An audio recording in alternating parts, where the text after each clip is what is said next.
With 3 publishers releasing games on 5 different platforms, the Naruto market is more than a little crowded. Ubisoft took its first shot at the franchise last year with the Xbox 360 exclusive Rise of a Ninja. The game was well received, but now Ubisoft is jumping on the yearly sequel train with The Broken Bond. Is the world ready for it, or is it a case of too little, too soon?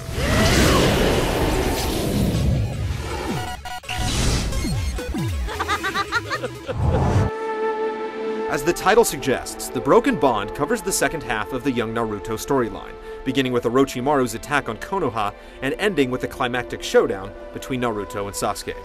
The plot will be familiar to fans, but this is clearly the abridged version, with many important moments being awkwardly retold or left out altogether.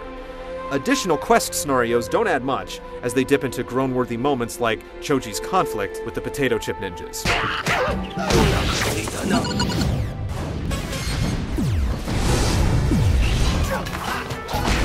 Like Rise of a Ninja before it, The Broken Bond places the action of a fighting game in the context of a mission-based adventure.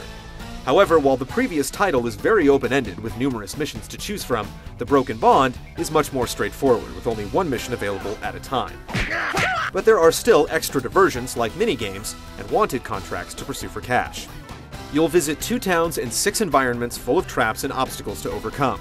Each area is linked by tree-hopping minigames that are fun at first, but get old after a couple dozen trips.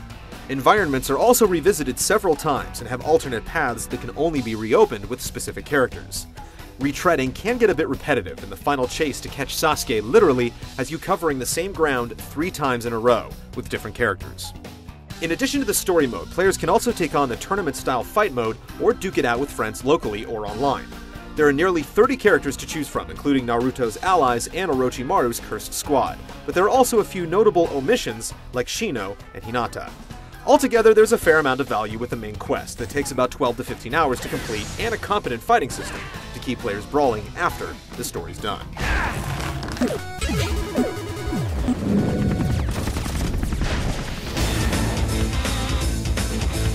Moving through field areas involves quite a bit of light platforming and exploration. The path is often blocked by ridiculously fast spike blockades, downed bridges, and heavy boulders.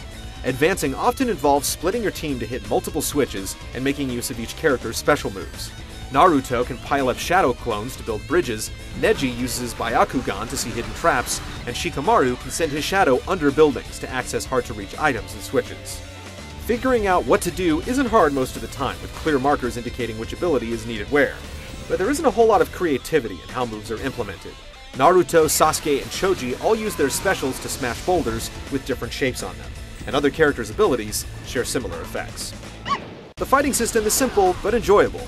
Battles rely heavily on memorizing combos and using quick sidesteps or substitution moves, and if you have multiple characters in tow, you can also finish off a combo with a flashy tag team attack. Many combos end with heavy attacks that knock down your opponent, giving you an opportunity to pull off one of your character's special jutsus by holding the left trigger and inputting a series of motions on both control sticks. Each signature move then activates a cinematic minigame, with your performance determining the effectiveness of your attack. It isn't the deepest fighter on the block, but you can't button mash your way over a skilled player either.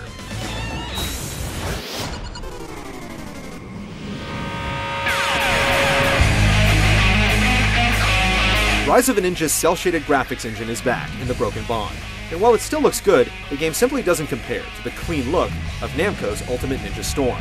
The environments don't sport much variety, as every location is centered in the same sunny woodlands, never branching out to the darker evergreen forests, deserts, or caves, also seen in the anime. Direct clips from the show have been dropped in favor of showing in-engine cutscenes, but fans of the original Japanese voices will be pleased to know that the alternate audio track is included on the disc this time, instead of requiring a separate download. Naruto. The Broken Bond isn't a huge advancement for the Naruto franchise, but it does a fair job of matching battles and missions with the proper plot points.